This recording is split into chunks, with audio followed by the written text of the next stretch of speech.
Am I the asshole for having my husband bring me back to shore and leaving after we planned a whole day on a boat? My husband and I haven't been on any dates since I gave birth to our baby 7 months. Another babies. More babies. I had postpartum depression, might still, and I was really isolated for a lot of my pregnancy and pretty much the entire time since the baby has been here. I'm alone for at least 16 hours a day, and when my husband is home, we have about a half an hour to an hour before he goes to sleep before work, and during that time, he soaks up as much baby time as possible, which is understandable. We have sex, but that's just about as far as it goes, and some weeks he works 7 days a week. He literally busts his ass for us, and I do appreciate it so much. I really do. I'm just feeling really alone in it all. So I communicated that to him a week ago, and he said he was going to make time for me and that he would borrow his buddy's boat and bring me out while his mom watched the baby for the day. I was stupid excited. So the day before yesterday, he came home from work early to bring me out shopping to grab some stuff we needed, as he planned it for the next day, yesterday. We brought food, the essentials, and he told me to pick out a fishing pole because his plan was to bring me fishing for the entire day. I had been asking to go for 3 years, but we never had time. He doesn't even like fishing, so I asked if he was sure, and he specifically said, "Yes, this is for you. You need it, so I'm going to make it happen." I went to bed so excited, could hardly sleep. We headed out around 8 a.m. the next day. At first, everything was good. We launched the boat and started heading off. We were talking and laughing, which hasn't happened in a long time. Around 9:30, he pulls off the sandbar, and I'm a little confused because you can't go fishing here. But that's when I noticed we were pulling up on 4 other boats. His friends, coworkers, and their children. About 9 other people. I asked him what we were doing, and he said, "Well, I told them we were going out on a boat, and they wanted to join us." I asked for how long, because he told me he was bringing me fishing, and this was the day for us, and he says, "Well, I figured I would bring you fishing before we leave for the day." I was immediately disappointed.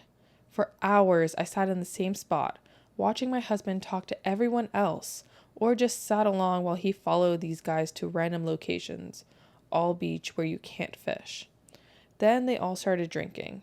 They offered me some, but I was just defeated at this point, maybe between 1 and 2 p.m. I asked my husband to bring me back to shore. He said, "Wait, no, why?"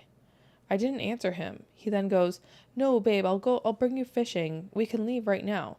So I said, "No thanks, I don't want to be here." He brought me back to shore in silence, where I already had someone waiting to pick me up. He asks why I'm leaving with them and that he could drive me home and leave with me. I said, "No, it's fine. Go hang out. You're obviously needing it." And left. He came back 40 minutes later and was irritated. He was apologizing, but at this point, you just tell that he was angry, so I was more snappy and exasperated than anything. Says that he figured I would appreciate socializing since I never do. I told him this was never about my lack of social life, but my lack of spending time with him, and I had told him that when I had talked about it to him weeks ago. So he did this for him, not for me. So he said, "Yup, sorry I fucked up your day," and left to go get the baby. When he came back, he didn't say much of anything to me, and when he left for work this morning, he just said, "See you later." Am I the asshole? No, another selfish person doing selfish things. Like, come on, man. Like, how hard is it to give your partner attention and dedication? Like, you plan this whole thing, you go and buy your fishing gear, and then you also tell a bunch of other people, and they meet you on the lake. Like, come on, man. Why would you think that that's okay? Yeah. Why would you think that she would be happy with that? She's asking for a date with you. She was so overjoyed with excitement.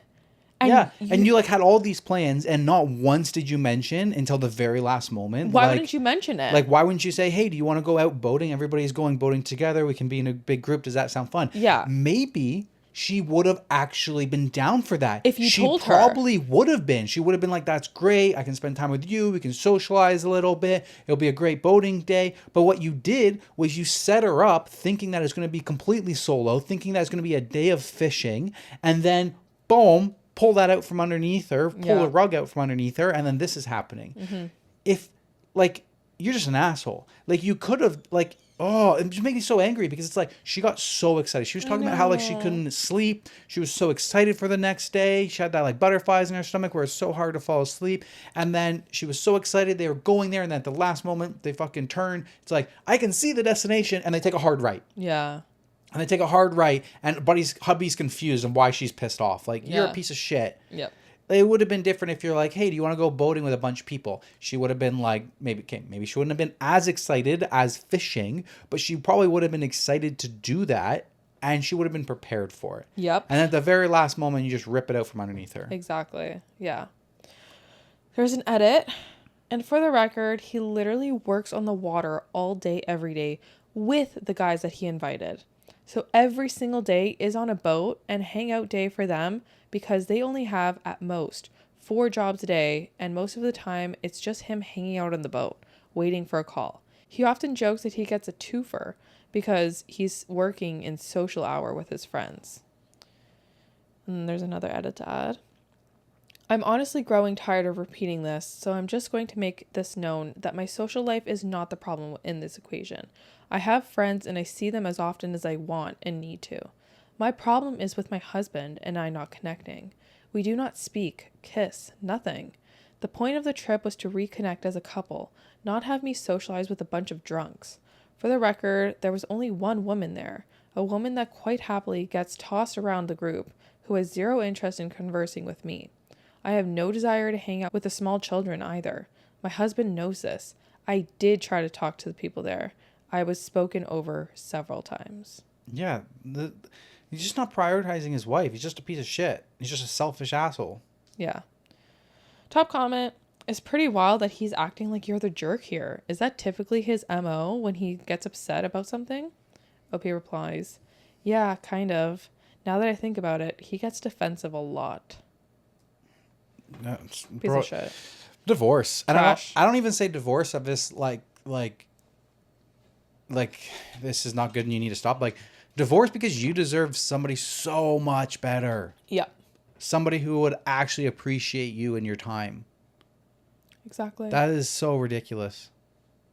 Yeah, that's what made me mad. Oh my God. Do you ever get those nights where like you're just so excited for the next day, like it's hard to fall asleep? It's usually before trips. Yeah, like before we went to Cali, before Vegas, probably gonna have one of those before Italy in July. I used to get those as a kid, like every weekend almost. Like my dad used to take me motocross racing. Like I grew up on dirt bikes and motocross races every Sunday, sometimes Saturday, Sunday. And like every night before, I was always just jumping with joy, vibrating, like tingly, like my heart was racing at night. I was just so excited to wake up and go ride my dirt bike tomorrow. That like every single night, like almost every Saturday night before the Sunday was just like, it was so hard to fall asleep. And at one point, like I remember in like schools, like the school week used to seem so long because I was fixated on like Sunday. I was like, oh my God, it's only Monday.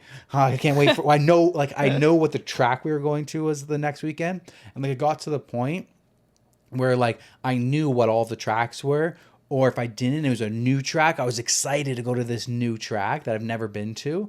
And there was just so much excitement for it. Like I used to get that all the time. Like the butterflies in my stomach when I'm sleeping, and it's like so hard to put my head down and like actually go to sleep. Yeah. And like we've had that, and like same like when we were in Cali the day before the motocross day, I had that as well. It was like, it was so hard to fall asleep. You just get so excited for some things. So like this poor girl is like so excited, so hyped for it, and then just boom, hard right as she can see the destination. I know. Bullshit. So sad. Yeah, she definitely deserves a lot better than what she's given. I would have, like, as soon as he got off the boat and got onto one of his friends' boat, I would have took the boat and went over to a fishing area and fished. Yeah.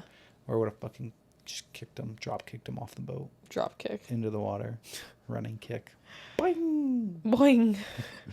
So rude. Yep. Listen, if you're out there and you're a selfish asshole, stop being a selfish asshole. Be considerate for your partner. Yes, you. Like OP. I'm gonna clip down this exact section and put it on TikTok. You. Okay. Moving on. On to the next.